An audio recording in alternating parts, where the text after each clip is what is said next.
Mama wakwaba midi ede adwoa searching mesrel na wa subscribe to my channel me a notification bell no so for more news. Ora kofinya ko ekasa anase o communicate de ma NPP amayoko no na o de ensem bi atodwa ne sem okay na ne se eye Appiah stadium brahana betie wonkra. Ora kofinya ko echeze he wo onya adwuma bi a wotega na hanom a party sika no we de nti no sebi o kasa ubi e wanu na kasa ni free banya sa ro ko finya ko echese Appiah stadium sometimes o kasa mana wa ha no enye steady onya adwumenti ufiti na wo kasa na lenti a ro ko finya ko ekasa ina ne se Vice President Dr. Bawumia eko Pentecost asore ene omukwoche nyame asa na so ono omukwoye so. Na after that no na Appiah stadium ebeye video bi na video ni na ne say Pentecost fo say Vice President Dr. Bawumia ba omo asori a ma no omo to collection o da rofo yenti ensem a Appiah stadium e kan no kakra wati nyami shira wa yebi dia kuri bra be chamia mama me tue hey this is 13th May to abano mama Mr. Eye Damasi. What to about MPB out to about MPP for? Especially men can't with the men can't to bomb. Hey, and I mean, someone hear me, pa. Pentecost ni bia na okwa so bia meant to correction. Pentecost ni bia na okwa so meant to MP. Mo panifo da Pentecost no mo ko ton party na ma so na MPP for. Dr. Bawumia go jina Pentecost so the Pentecost chairman no da no na di otwa mu do tisu. Omudi Pentecost so na come MPP for. Economy ya mo kwa so na mo ntimi nto correction ni ma boy bi nyina Dr. Bawumia be jina mo se Ghana ye.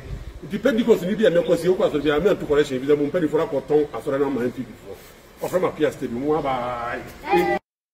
in some way, in Appiah Stadium, the Vice President Dr. Bawumia Pentecost Church or Koya Mokoye or so many home. Now, I was saying, Mimu and Ora Kofinyako, or NPP communicator, and as I communicated in my NPP Amoyokono, it was social media, HSA. Appiah Stadium, Okasa, Sebu, and other drink a crowd out to because.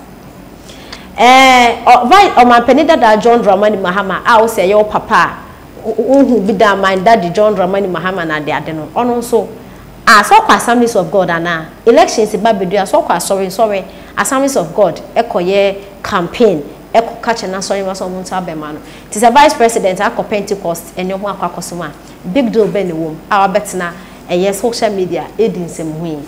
Okasa Kasa ye, and I say Okasa Sebio. Finance eto home because we penny. Na as a would parties ka wonya adwuma bia wo Ghana han ma parties ka na wo de pepu awunti no. Wo fiti ya na wo kasa ensem we na owura kofinya ko. Ana say reply we no de ama Appiah Stadium e woni se hu a obedi e was social media. In fact, Appiah Stadium there. Nyansa ba ko se oni bi adofo me chacha manchiam. Maybe a wo hwe bia me chia mpacho. My way, my cross post to link no baby. I wish any bia no me de nyaku TV ne na ye nti mesre sama hu comment na afache na ye ni nkomo very quick.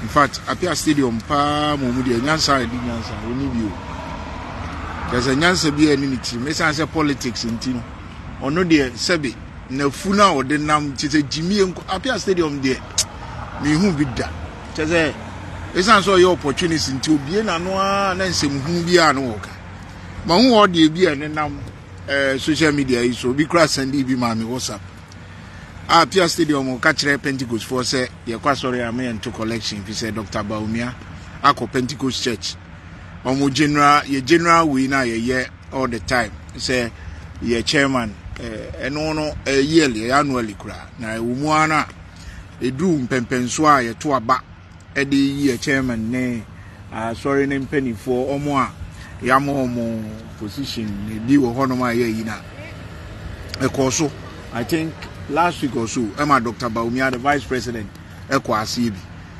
na Appiah Stadium ne nam say Emma Pentecost for into collection because it's an said Dr. Bawumia call ye Pentecost General Assembly na ye no ye taa ye no a wo kwa ase no entirumento sa Appiah Stadium okasa asebe ase ofo say se obi aye gullible nya sabi ani ni tim former president Mahama na udi na ti so akwa apostolic eto akwa apostolic ni ntino na kire say apostolic ba bia wo dem ho no ana se okosa asori ni ntino na say ye time apostolic asori on wa bodama na jimie na yo Pentecost asori abroad and Dr. Bawumia is the vice president of Ghana.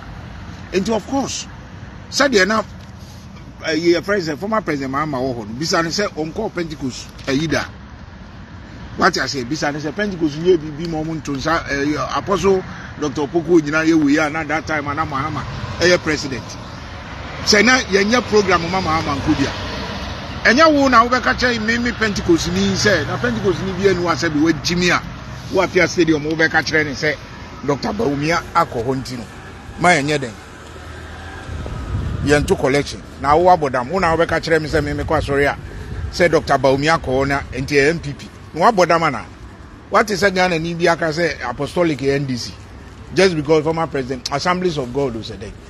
Just because former president Mahama Kwasori Assemblies of God. Intino, what is biaka Assemblies of God the NDC? Ah, okasa ya kasa ye no ejimi do. Na say you have a there. Nice. Okasa kasa ye.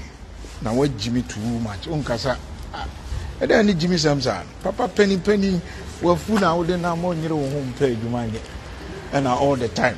Wouldn't nam and quasi and this out to social media. Now why you video now they are to her. Appiah Stadium, I didn't Jimmy no. Said Dr. Bawumia Pentecost General Assembly in Tino. Pentecost at home, Aman. What about them? Intima Pentecost phone to collection. Ah, now who Yariana? Now who now the catcher Pentecost? Eti opening because sorry, baby, Intino. Nature say chese sorry for ni nyina ya to ama party bi meboa sa na ka no dia na former president Mahama ye president enka ye to nsa frɛ no ye program ne ye to nsa frɛ no enka na nsa so okɔ owo ho sisi a wo president adi eti okɔ assemblies ana say asɔre bi to nsa frɛ no no okɔ a na chese sa asɔre ni ato ama NDC ada no wunim nyansa sa Appiah Stadium jimie ni do say wunyi what did the politics mu what I say peduma papa bi Meja nkwasi asem na wo ye no what I say wuntimi emeka nche Pentecost ni bia ye nyansa sen ye Pentecost for no ye nyansa sen yo na wo be ka kire me say because of said Dr. Bawumia the General Assembly wunim said Dr. Bawumia is a vice he did not go there as an MPP to campaign. He went there as a vice president of Ghana and he was invited one sorry keke so okọ what I say one sorry anko Uyo mampenia baby ebetu nsafiri ubi anase uyo mampenia bedi echira baby etu nsafiri former president Mahama udi na chini there are occasions awko